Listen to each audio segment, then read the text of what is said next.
Well, it has been almost four. We're halfway towards the 4-year anniversary of the incident that happened in Oxford, Michigan.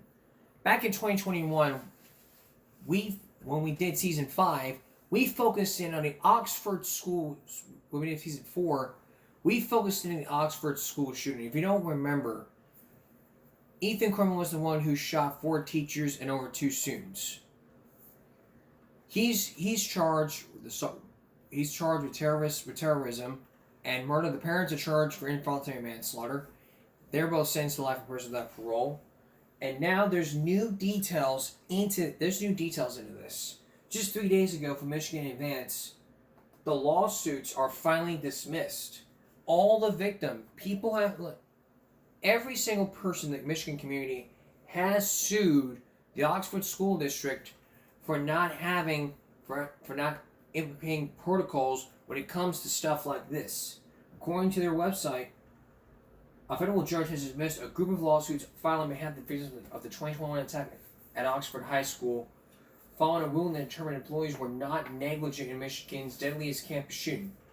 The decision was expected after a ruling in March by a 6th U.S. Circuit Court of Appeals panel, which determined that the case was insufficient evidence that 2 school employees of Oxford Public Schools acted in such a way to increase the immediate risk of danger leading up to the 15-year-old student opening fire on their classmates. The U.S. District Court dismissed the lawsuits Tuesday with prejudice, meaning they can't be refiled. They asserted that Sean Hopkins, the counselor at the school, and Nicholas Ejak, the student at the time, acted recklessly in the hours leading up to the shooting, showing indifference towards the impending danger that worsened the risk. The panel ruled that Hopkins and Ejak displayed the opposite of callous indifference towards concerning behaviors. The shooter killed 4 fellow students and was sentenced to life in prison without possibility of parole. The parents of the shooter were sentenced to 10 and 15 years in prison in April 2024. This was last year, on 4 counts of involuntary manslaughter for their role in the killings.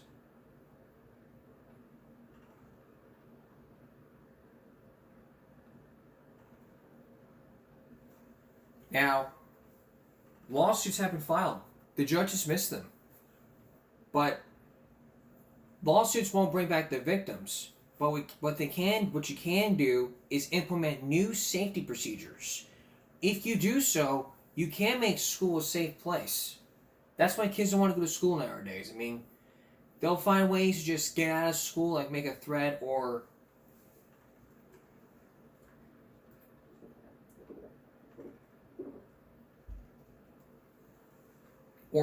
bully somebody. That's why kids don't go to school nowadays, because they're being bullied. And they're tired of being bullied, so they're sitting there and saying to themselves, well, the school's not doing anything about the bullying. I guess I'm just gonna go home and not deal with it. And that's exactly what happens when it comes to kids being bullied.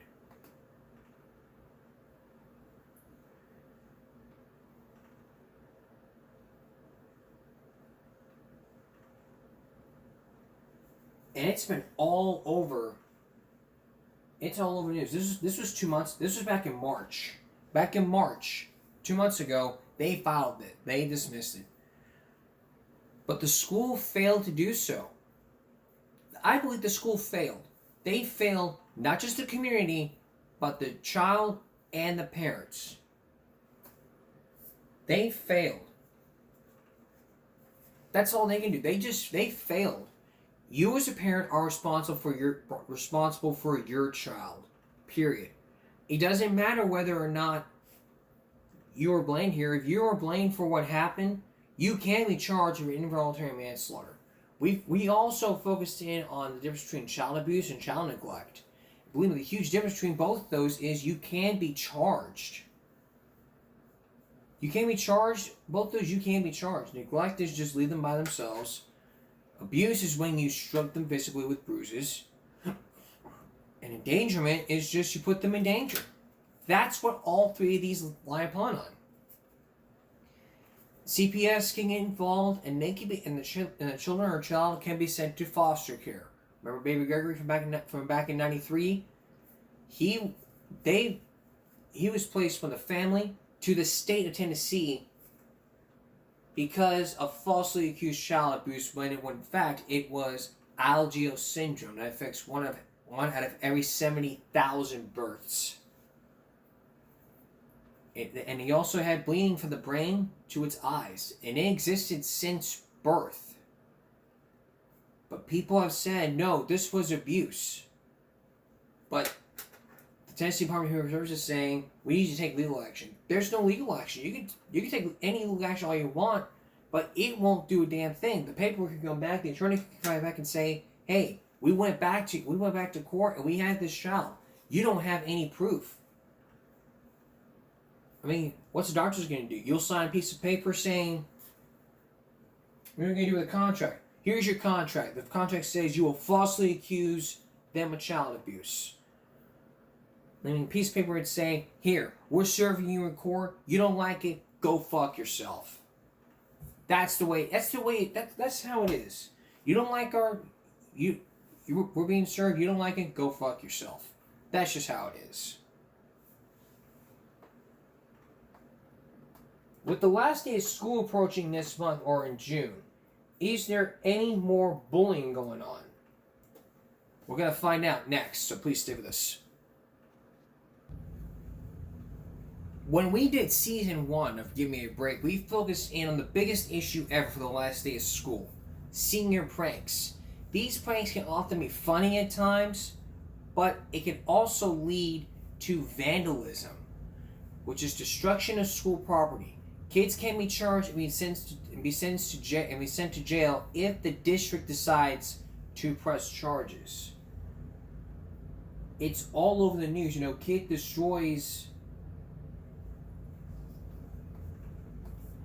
But this one's from 3 days ago. This was from Virginia. Senior prank at youth baseball game raises safety concerns, and it was very chaotic. So let's take a look at this clip.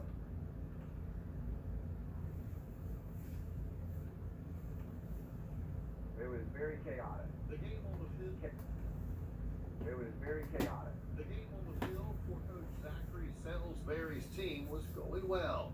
Then, in the 6th inning, he says, By the time I heard the commotion, I had been hit in the back of the neck with one of the BBs.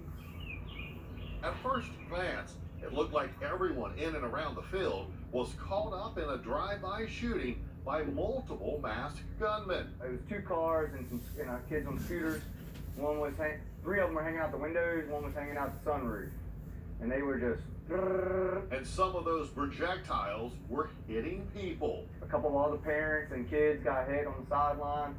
One parent chased after him and he stuck the gun out of the car and shot the parent in the face 3 times. It took time for the adults to realize the guns weren't real, and they were shooting water-soaked pellets in what some are calling a senior prank, and it's a big problem for police. We have kids that are painting them all black. They even paint the orange tip black, and then they're walking around with masks on. The concern, someone getting seriously hurt or killed. Anytime you have fake guns that people don't realize are fake and that are being used, pointed at someone and shot, you have the opportunity for someone to come to the rescue of somebody else and use deadly force to stop someone. Y'all gonna take these smack things too far, and somebody's gonna get hurt. Last May, a Colonial Heights High School senior went to the middle school with an Orbeez gun in hand and chased a female student around the building. I've got a teacher that said that they saw a gun outside. He was eventually apprehended by police and charged. What police and the Commonwealth Attorney's Office now want is simple. Parents need to be talking to their kids. After the incident, no one was taken into custody, and some parents of ball players let the coach know their children were traumatized by what they witnessed. And I've got parents that won't come back. for Salisbury, he wanted to see the teenagers involved held accountable. They should have loaded them back in the car and taken them to the parents immediately. Right now, no charges have been filed against the teenagers, but police do warn parents they need to talk to their children because someone could get seriously injured or killed. In Colonial Heights, Wayne Coble, CBS 6 News. Now, we also focused in on seeing a prank that happened here at Cal Allen, where everything was vandalized, school for sale, all that kind of good stuff. It led to school being late and having custodians cleaning up the building. Y'all, I get it's the last week of school. Y'all want to have fun. These senior pranks can often lead to vandalism. I get you're just going to tell the police while your handcuffs going on. It was a prank, officer, please. It was just a harmless prank. I would never hurt a student. So here's that clip here's that police encounter with the student. Back in last year. Are you shooting at her out of the window? Are you shooting at her out of the window? Are you shooting at her out of the window of the truck? Yeah, the car was on. I go to the high school. Okay. I understand. I know there's a big game going on, stuff like that. Right? That's why But you'll bring it to the school. Yeah, and you're doing it at the school at dismissal. The kids barely left the building. And you're up here shooting people with OB guns. I shot over here. I never shot on the premises at all. I walked in. I never shot. That's why I'm not making no big deal out of it. It's just, you know what I'm saying? I never shot it. Any other gun in the car? Don't take my gun. Come over here. I pulled the OB gun out. What we got told is we get told there's something going on outside 108, which is on that side of the building. Yeah. Right? And then we get told there's a gun. No, it's just a splat gun. Well, it's just... Yeah, I understand. You understand what I'm saying? I understand. Gun, school property, Right. not a good idea. Right. About 108, right? Which is on the other side of the building over there. Okay? So we come running out and go look around there, pull all the kids inside, because we think there's somebody with a gun on our property. Right? Right. Which nowadays, school shootings and everything else going on is a big deal. And I totally Right? understand you on that. That's why, you know what I'm saying? But you know, it's not none of that. I go to high school, everything.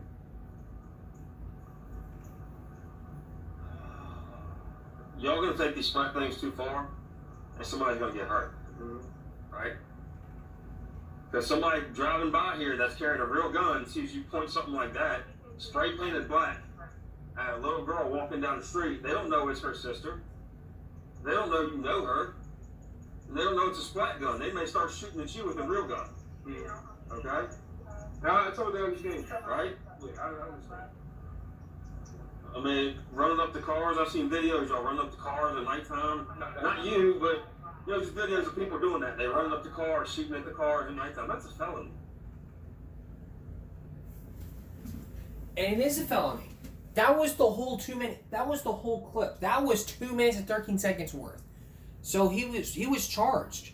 He was charged for that. And look, he may defend himself and say, well, it was just a prank. Well, pranks can lead to safety concerns and vandalism.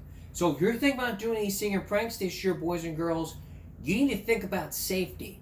Not just yourself, school and staff members. You don't put them in harm's way. You want to do senior pranks? Fine. When we come back, another look into these senior pranks and from Nick Watt and some teachers. And even one person who went to the principal's office and who just threw toilet paper. Stay with us. We'll be right back.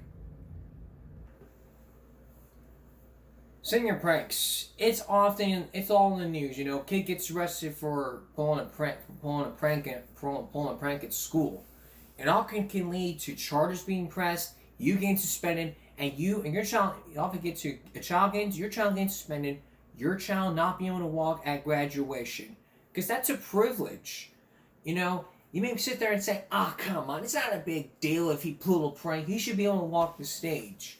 It doesn't matter. Your child is on school property, your child is a student, and it's up to the principal to decide your child's punishment. If he's a senior, let's walk at graduation, then he can have that privilege taken away and can have his diploma get mailed from the school district. That's the way it works. You don't take things in your own hands and say, hey, it's just a prank. There's no need for you to take away his privileged duty to walk to graduation when he spent a lot of money on a cap and gown.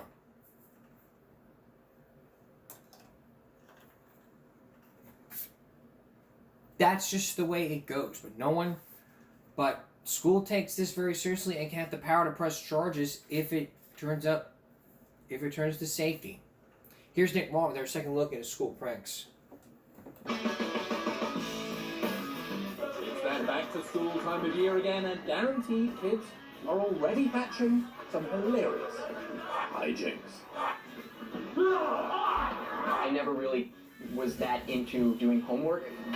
I was focusing on pranks. You ever put the cord on your forehead? We tell them, hey, I bet you can't catch this quarter from your forehead to this funnel in your pants.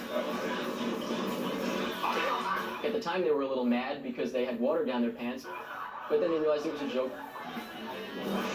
Eric Strickler was the prank master supreme of his Manorville High School on Long Island, New York. 3, 2, 1. His principal had no choice but to take notice. He probably came onto my radar when he started to do his first couple of pranks. And then I started to look online and see what this young man was up to. I would say my favorite prank that I caught on tape is probably the courtyard dancing.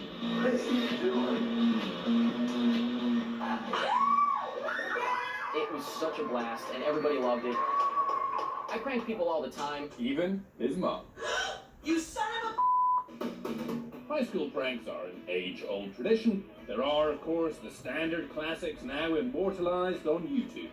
The doorstop glued to the floor. Post-it notes all over the place. I don't know.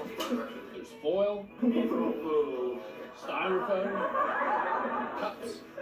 In farm country, they lean towards livestock. And the good old desks on the roof.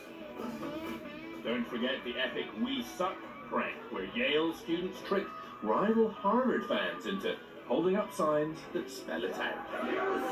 A similar prank in Ohio earned this bespectacled mastermind a 3-day suspension, legendary status, and the admiration of his classmates. They voted him homecoming king.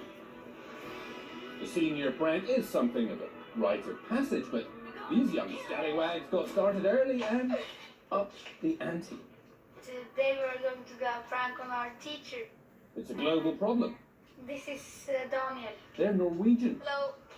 Our teacher gonna totally flip out. They pretend Daniel was killed by a chair. And then comes the teacher.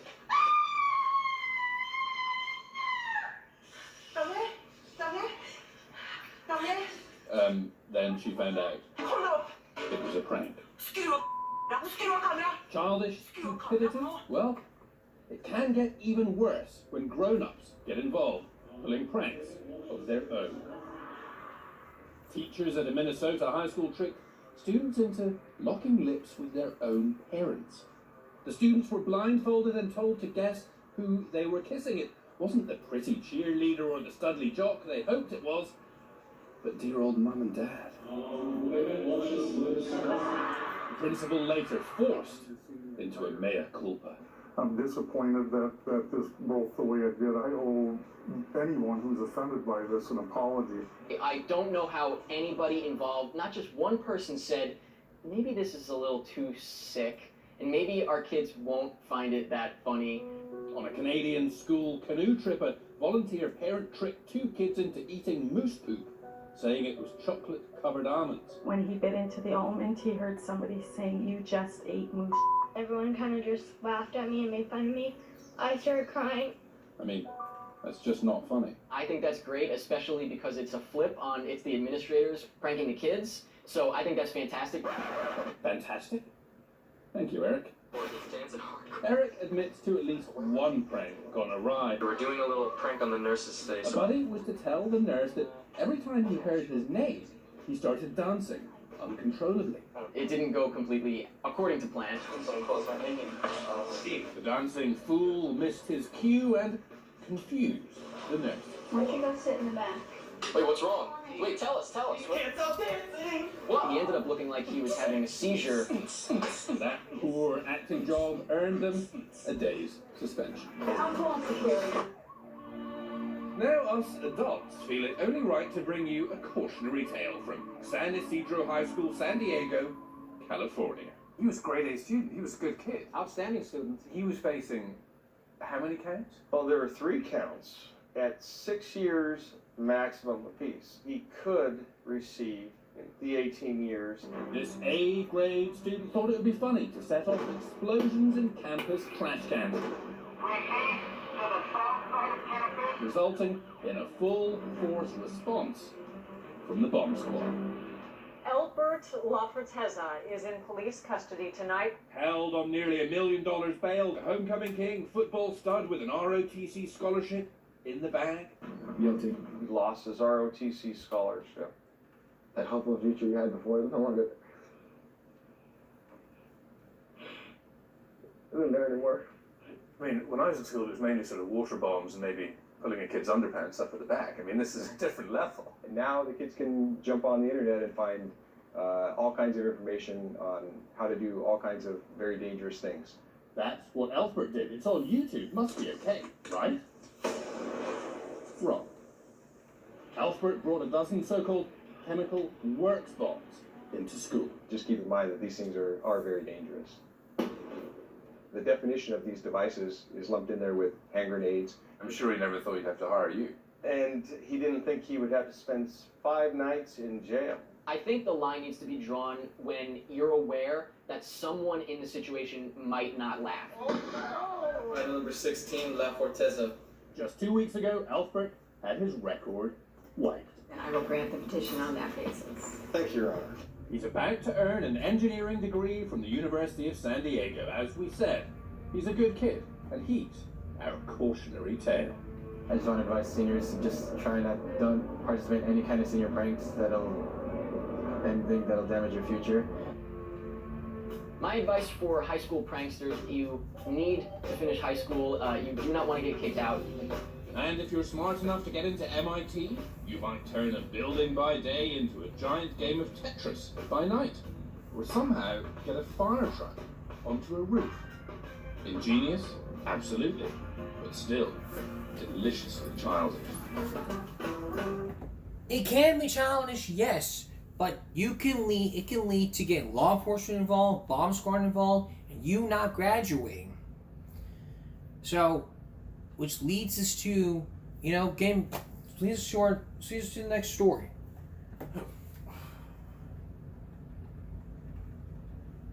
My name is Nick. He decided, you know what? I'm gonna throw toilet paper.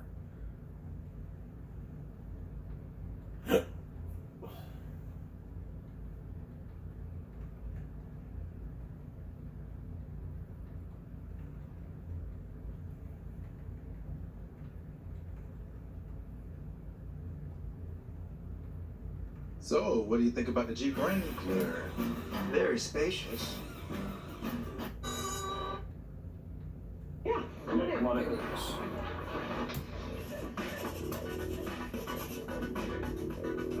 Bounds, I was a call from the safety advocate saying someone was throwing toilet paper out of the 4th floor boy's bathroom. Okay. Got up, went into the bathroom past Nick in the hallway here, who was right outside the bathroom. The bathroom door hadn't even shut yet. Wasn't it? Yeah, I did it. Who cares? It's toilet paper. You didn't see me in the bathroom. No one saw me throwing it. The only thing is the kid had a black shirt. There's got to be 300 kids with black shirts on today. Not one of them was in that hallway when I walked right by, but you. Prove it. You think this is a joke? No. How about they hit the ceiling right now? Wasn't it? Don't lie to me, Nick. I see right through you. If a student gets caught lying to me, is up to 2 days in school suspension. You come clean with me, then maybe we can work something out. Did you do it or not? Yeah. You did? Yeah, I did. Inappropriate behavior. It's just toilet paper. It's not that big of a deal.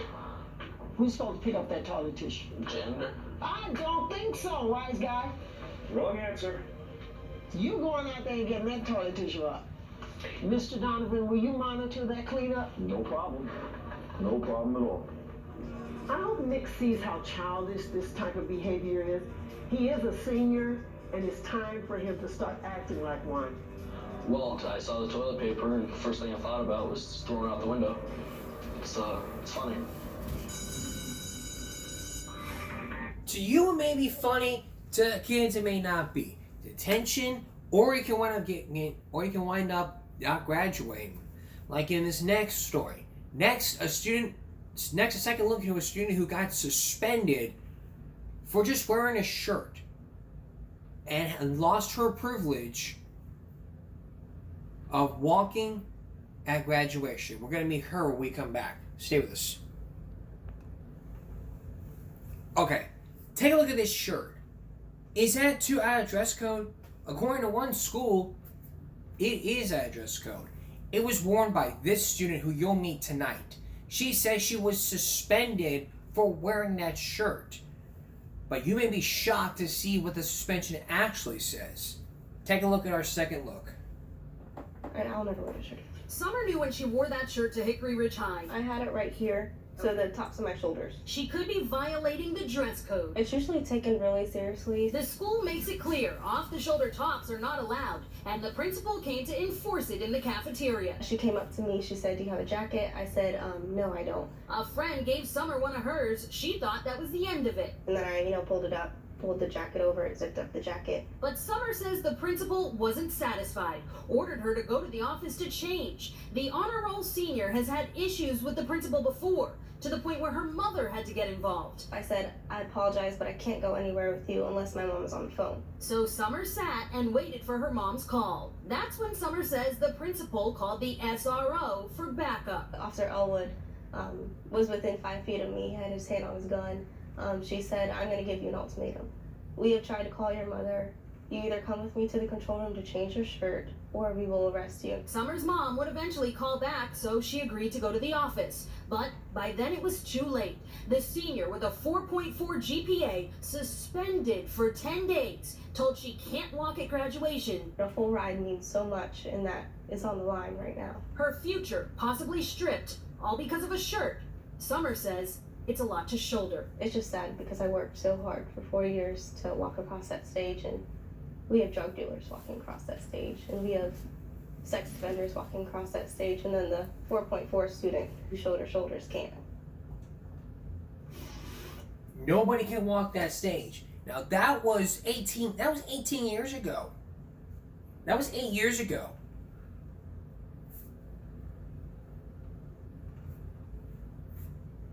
That was 8 years ago. It was not because of the dress code, it was insubordination. May 17th at Bell A, Miss Klein approached Summer and told her shirt, which revealed completely bare shoulders, was not in dress code. She said, "I think my shirt's fine." Miss Klein told Summer that her lower back was also completely exposed, so she was still in compliance with dress code. Summer repeated again, "My shirt is fine." Student table handed Summer a jacket. 40 students waiting outside the auditorium. All this goes on. Look, here's the thing. Look, would you suspend me if I had, for this? For exposing my hair? Button up your shirt. No, my shirt's fine. We don't want to cause any distraction up here. I mean, if you would love to implement a uniform dress code, go ahead, but it would piss off students. Like when I was in school, we had to wear either a polo shirt or a spirit shirt to prevent distraction in the educational process. We only had just a dress code for something like this. You don't think wherever you want if you're in high school. So if you're in high school, you wear flip-flops.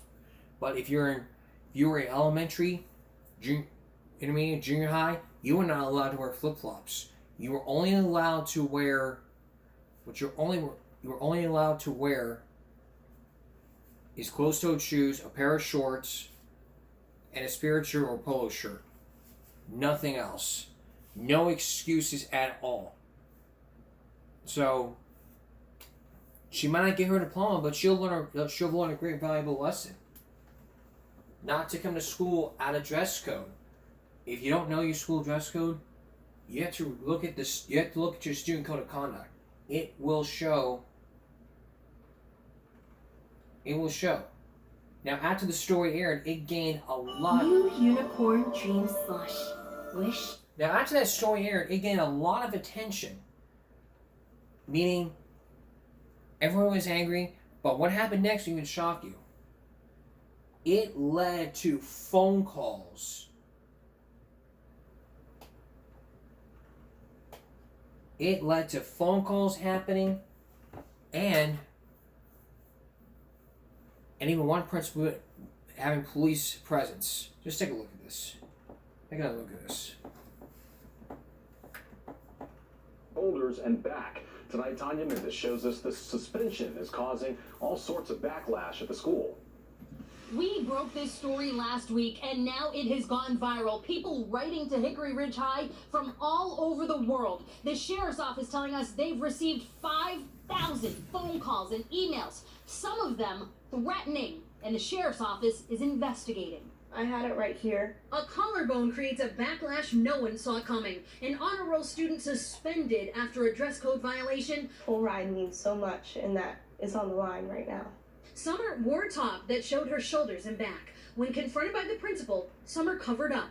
The principal told Summer to go to the office anyway, and she refused. I stayed in my seat, just like a lot of role models that I have looked up to stayed in their seats. She was slapped with a 10-day suspension for insubordination and banned from walking at graduation. Well, the sheriff's office says 5,000 people have now written letters and called Hickory Ridge High's principal, blasting her decision. Where does this stop? The sheriff's office says they're investigating emails threatening to harm the principal. And after rumors of students planning to protest in support of Summer, the school now scaling back a senior award ceremony this week. The only seniors that will be participating in Senior Awards Day are those who are recipients of an award or a scholarship. Summer would have been honored at that ceremony. Not now. Instead, she sits at home, her future hanging in appeals. It's just sad because I worked so hard for 4 years to walk across that stage. The school system's still not commenting on this case, and they won't tell us whether Summer will be allowed to walk. The sheriff's office says they've never seen anything like this before. Reporting in Cabarrus County, I'm Tanya Mendes, NBC Charlotte. Turn out. If it was up to the student, it was up to the school. If this was up to the school would say, look, we made a mistake, we'll let you walk on graduation. But if it's the principal's choice, it's the principal's choice. You cannot make phone calls, threatening emails, and saying, hey, appeal this, make her walk to graduation, or I swear to God, this, and that. Believe me, if I was in this, here's the thing though. Here's my advice. Do what you're fucking told. I don't care whether you were taught to sit down or not just listen, do what you're told. We were told when we were kids, hey, do what you're told. Listen to your mom, listen to your dad. You're not your kid's buddy. You make all your friends in the school. You have a mom, you got your dad. Keep doing whatever you want to do, your parents won't have any buddy ass activities. The thing is, she was guilty of being insubordinate. And what she should have done was done what she gets told. If she had bought an extra pair of clothes, an extra shirt to wear, or a jacket, it would have been, okay, I have a jacket, let me wear my jacket and I'll zip it up. It's not that hard to just do what you're told every single day. I was once dress coded for having side pockets, and this principal was like, no side pockets. Okay. So,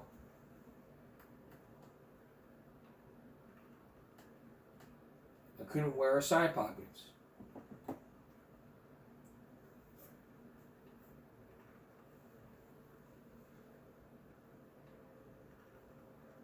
But mainly dress codes focus on the girls. The only reason that is because nobody wants distractions in the educational process when it comes to female dress codes. Well, the only reason why dress codes are being enforced and put in place is basically, that's because of distraction to the educational process. And if it wasn't, and if we don't have this distraction, because it enhances the environment and it prevents distraction. It's like I've been talking about, you can sit there and say, well, I wish this dress code would go away. I don't want it to target me, whatever, blah, blah, blah.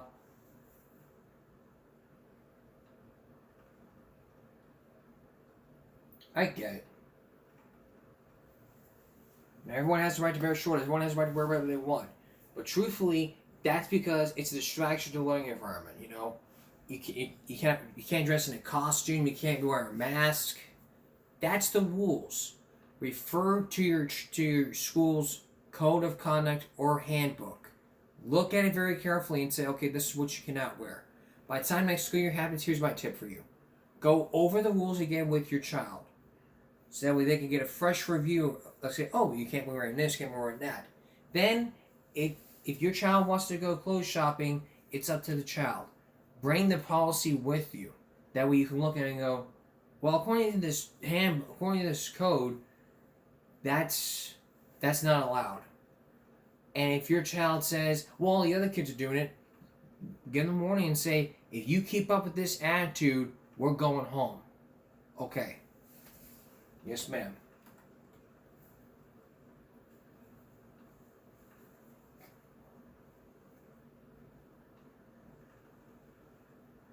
Now, you may be saying, am I targeting female girl? Am I siding with schools just because they want to dress code girls? I'm not saying that. What I'm saying here is that the reason why these schools create these dress codes is to prevent distraction to the learning environment. And also try to teach kids that when you leave school, you're going to have to look your best when you go apply for jobs and apply for colleges. And the rules of every school district is that the principal has to enforce the dress code that is set forth in the school. And adults do have a dress code. Kids cannot have facial hair, but adults can. And I'll tell you something, every teacher in the building has a diploma from a university or college. They pay their dues. Every adult has a dress code. They also wear something like this.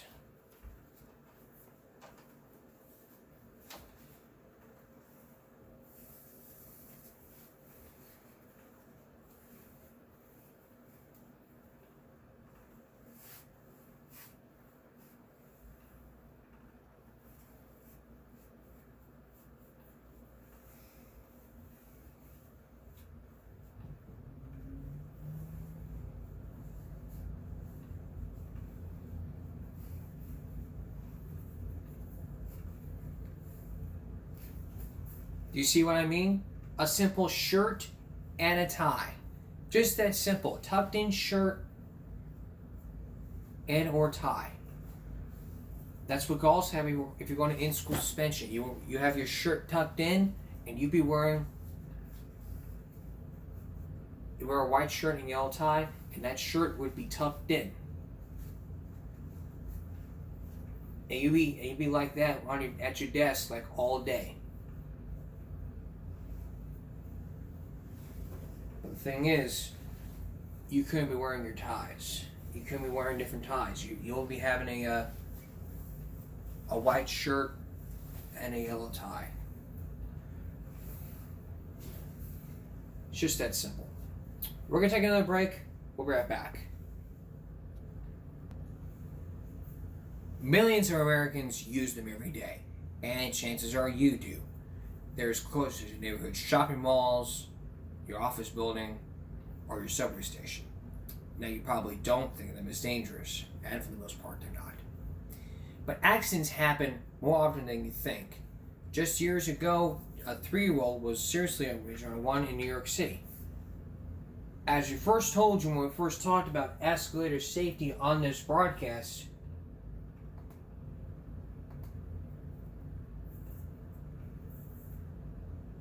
back in October 2022, when we did our 5th season, we focused on escalator safety, showing you what you can do. Tonight, we're gonna take a second look into escalator safety, just because of the fact that nobody knows how to hold on to an escalator.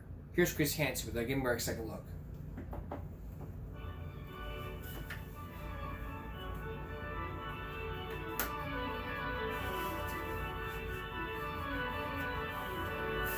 You just don't expect to find an activist in a cloistered monastery, a sanctuary of peaceful prayer. I'm dogged, I suppose, but I don't like to pass up something that needs fixing. And that fixing has put this nun at odds with major corporations and the United States government. I never looked at it as a crusade, but I can't stop being interested. It's a problem that is not fixed yet.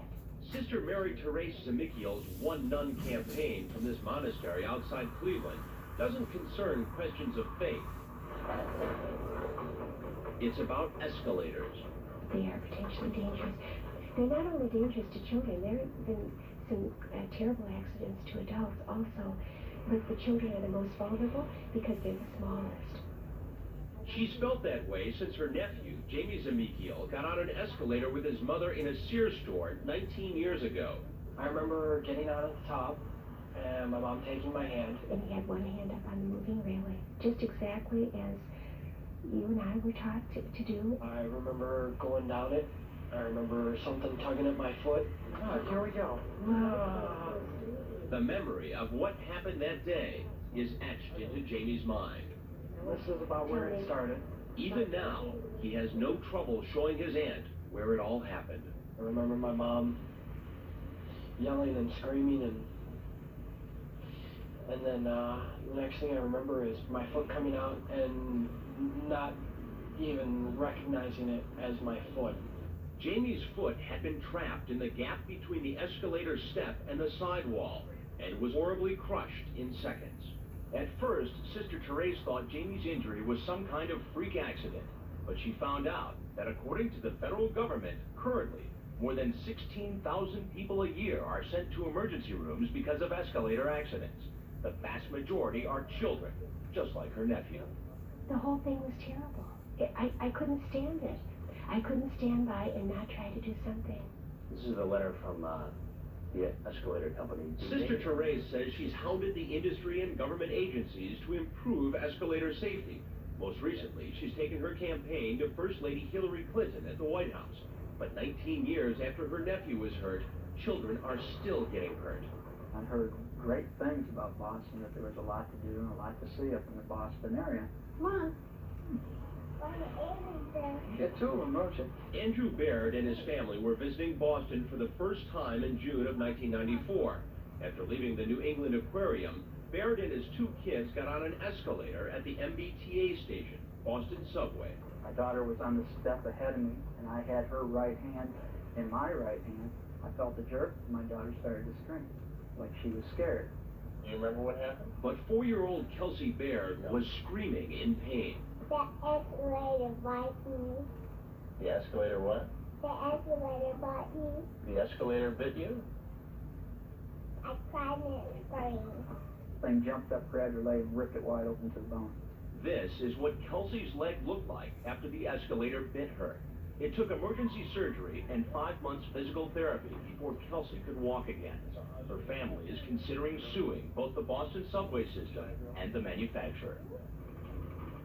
You might think the danger zone of an escalator is here, where the jagged teeth merge at the top or the bottom, but it's not.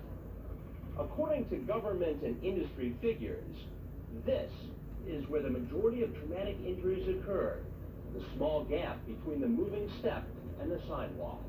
By industry standard, the gap between an escalator step and the sidewall of the escalator is 3/16 of an inch, but over time, internal parts can wear down. This knocks the steps out of alignment, causing them to shift. This can widen the gap between step and sidewall to the point where it can catch a child's small shoe, trapping the foot and leg against the sidewall. The moving escalator can then tear the leg open in seconds. The escalator industry says that its products are the safest form of public transportation, providing up to 9 billion rides a year. The industry promotes safety with warning signs on escalators and a safety campaign urging children to hold parents' hands and stand towards the middle of the step, away from the gap. But the reality is that many children grab the moving handrail as they ride, putting their feet dangerously close to the gap. Critics say that until that gap is significantly reduced, children will continue to get hurt. We found hundreds just in Boston. One of the problems is that there's no reliable database of accidents. Reporters David Armstrong and Shelley Murphy investigated escalator safety for the Boston Globe. on the surface, everything looks very rosy. You wouldn't think there's a problem here in Massachusetts or elsewhere. But if you dig a little bit, you quickly realize that there's a serious problem here. How serious? Their series uncovered over 300 accidents requiring emergency room treatment in Boston alone in the past 2 years. They say most of the accidents were due to faulty equipment or lack of maintenance. And there's another problem. The escalator industry says the average lifespan of an escalator is 15 years, but many escalators across the nation are much older. Some have been running for 40 or 50 years. Public safety is compromised. People are getting hurt because this equipment isn't being inspected as it should be, and because proven safety measures are not being undertaken. Armstrong and Murphy say part of the problem is the lack of federal escalator safety regulations. It's up to cities and states to enforce safety codes that are frequently written by committees dominated by the escalator industry. What we discovered is that the industry is very quick to blame all accidents on the rider. In the case of Kelsey Beard, they said, girl riding up escalator, tripped, cut leg. Are these escalators safe? Absolutely. No question. No question, no doubts. John Haley was general manager of the Boston subway system at the time of Kelsey Baird's injury. There have been conflicting stories, but the escalator is not solely responsible for that incident. Are you saying the Bairds are lying? I'll leave it at that. I'm not in a position to get into debating who said what and who was where, because the case is being litigated. But Baird says there is no debate. He was just doing what millions of people do on escalators. I was holding my daughter's hand by the right hand. Then all of a sudden, this thing jumped up, grabbed her leg, ripped it open. That's something that I did? I don't think so. What angers Baird even more is something he says he heard on the way to the hospital. The paramedics told me when we were inside the ambulance that they get at least 2 calls per week on escalator accidents. And then, when Baird got to the hospital, he says 2 subway police officers wanted to talk with him. They told me to sue the MBTA because it's got to stop. It's got to stop. And then they turned around and they told me, they says, the reason why they don't do anything about this is because it's cheaper to pay the claims than it is to replace the escalator. It's a pretty cynical argument. I don't know who those critics are that would make that kind of allegation. But we thought for a moment that there was an element of the system that wasn't safe. We'd shut it down and figure out a way to deal with the inconvenience. We wanted to see for ourselves just how safe the Boston escalators are. So Dateline hired Joe Morrissey, a former Massachusetts escalator safety inspector. Morrissey now has his own business advising developers. He rode the subway escalators with our producer and crew. If the public is being informed that these escalators are safe, they're being misled. We took Morrissey to 3 of Boston's busiest stations. Maverick in the north end of the city. In the north end of the city, I found the escalator was making incredible noise. It sounded like it was self-destructing. the noise from the escalator was so bad it was shut down while we were still in the station. Morrissey then examined the escalator closely. That's at least a quarter of an inch. At least. We're holding it loose. This is jutting out. This should be smooth to prevent someone from getting their hand or thumb caught in here as they're coming up. Next stop, Government Center in the heart of Boston. I noticed some of the steps were, some tread was broken right off. The wider the gap, the easier it is for someone's foot or hand to get into that section. Finally, to the aquarium station next door to one of the most popular tourist attractions in New England, the station where Kelsey Baird was injured. That's in terrible condition. There's an excessive gap on each side. I don't know why the MBTA hasn't ripped these things out 20 years ago. No, they are not safe. In fact, if I was a state inspector, I'd shut them down today. Following our visit, Dateline contacted the MBTA and told them what we found. The MBTA responded with this letter, stating, while some of our escalators may be old, they are not unsafe. Each escalator is certified annually by the Massachusetts Department of Public Safety. Regarding injuries on their escalators, the MBTA claims mechanical defects are not the problem, but human error accounts for the majority of incidents. Problems with escalators happen every week all over the country. Since we began our investigation, Dateline found cases involving injuries in New York, Pittsburgh, Washington, and back in Boston, where another child was trapped by the escalator at the aquarium station.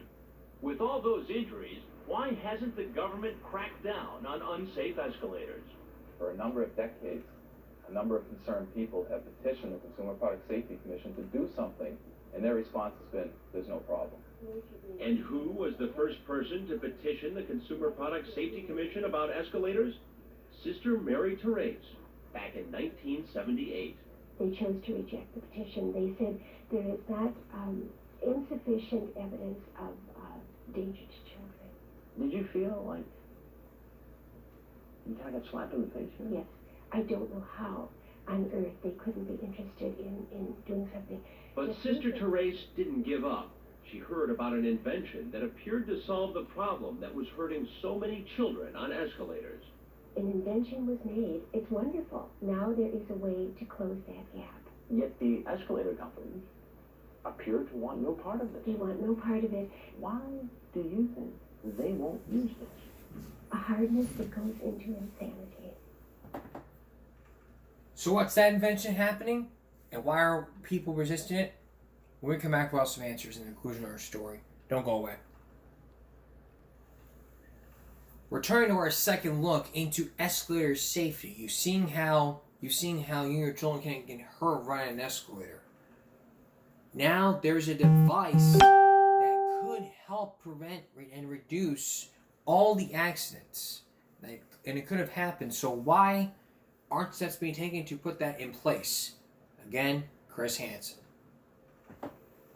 It's really very simple. This is the step safety side plate that I invented. For 30 years, Carl White has been an engineer in the escalator industry and has served as an expert witness in many cases involving entrapment injuries on escalators. Having seen and known about this type of accident, it concerned me enough to think of some way of preventing it.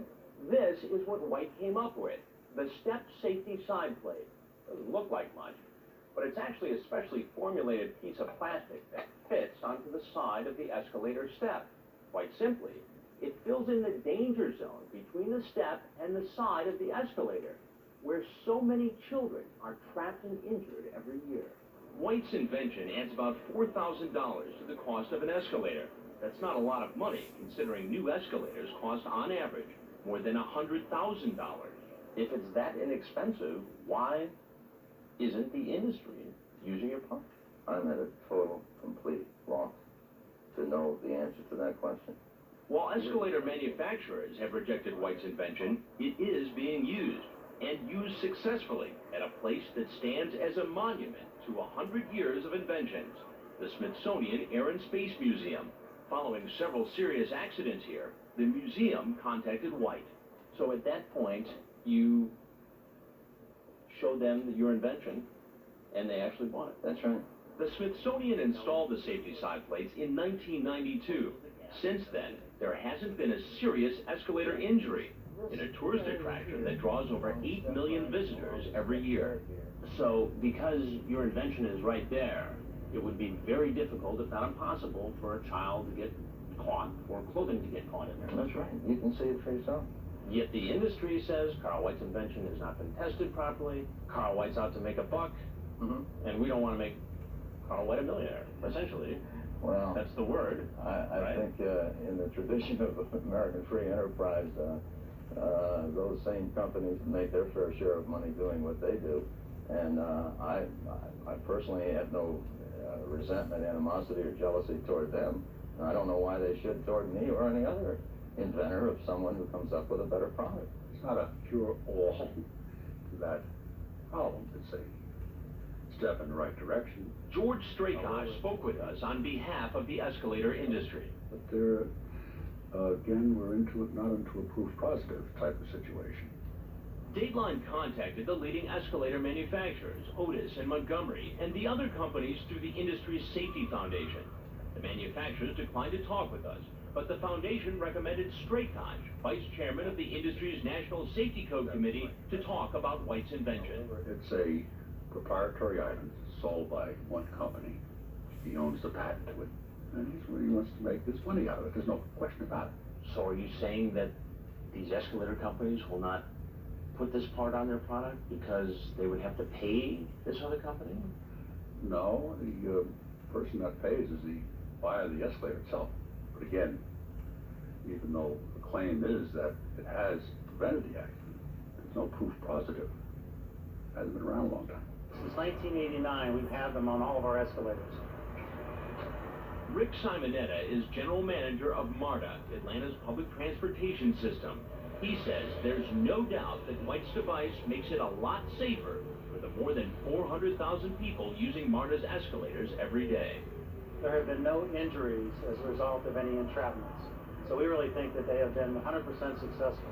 And we'll continue to put these on our new escalators as our system expands. White's invention has been in use since 1983, but even recommendations like Atlanta's don't seem to have changed the industry's mind about the device.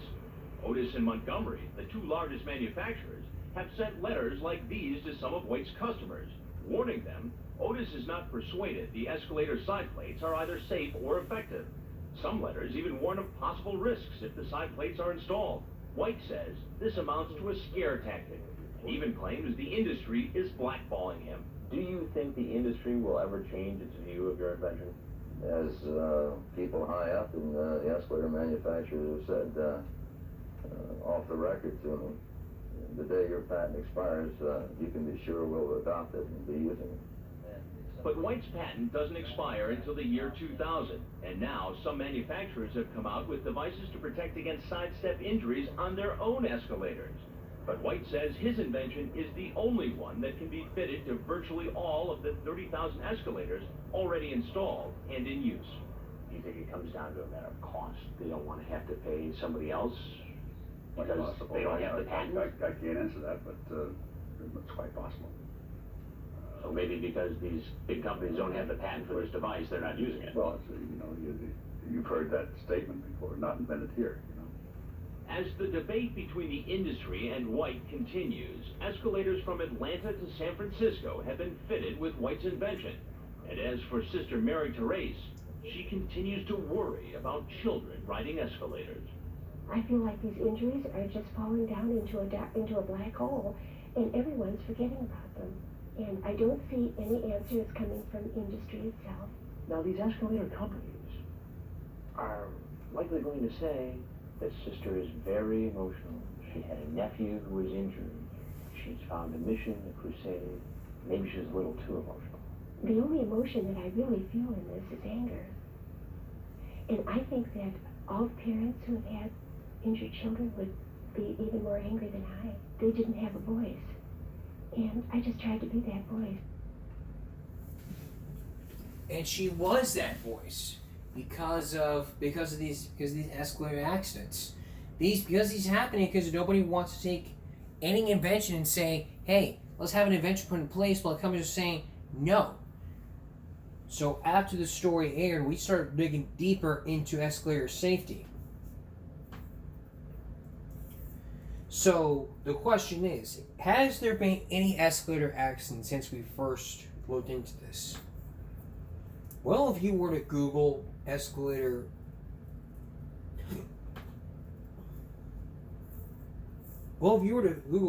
escalator accidents and try to look up some articles all about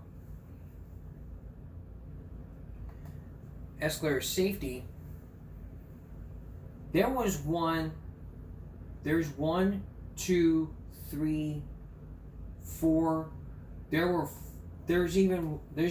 was 4 accidents, 3 from last year, and the 4th one was from this year. Journal's father are involved in America for sea life, negligent for father's fall over escalator. It happened because of a 16 personal injury trial seeking $14 million in damages asked to bear responsibility. A 6-year-old boy fell over an escalator handrail. The Walnut Kramer or his father. But back in October 2024, in June 2024, there was an accident. The Milwaukee Journal. I viewed this, and there's a lot of examples in MLB where it happened. And these escalators are closed because of these accidents are happening. But there's another one. In HEB Escalator Company is facing lawsuits. A 3-year-old child loses 4 fingers in an accident. Now, this was in Houston, Texas. HEB and TK Elevator Corporation are facing a lawsuit by a family after a toddler lost 4 fingers in an escalator accident at the Belmar HEB store. The lawsuit, which was filed on October 16th, is suing the family, the grocery store chain escalator company, for negligence, gross negligence, and premise liability. It's taken to one civil rights personal injury attorney. This 14-page lawsuit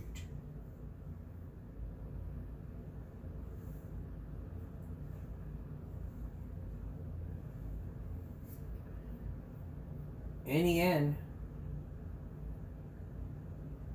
plaintiffs simply asked the court issue a citation defendants, plead judgment for damages, explain damages, court costs, and another relief. All that. This was 14 pages. So, and to answer y'all's question, yes, there is, but safety is the guy would take it very seriously for next time. So, if you want to ride an escalator next time, be safe. Maybe we'll have any other accidents that appear on this broadcast. That's all for this edition of Give 'em Break Sunday going on Monday. We're off for Customer Memorial Day, so we'll see you again for Give 'em Break Wednesday.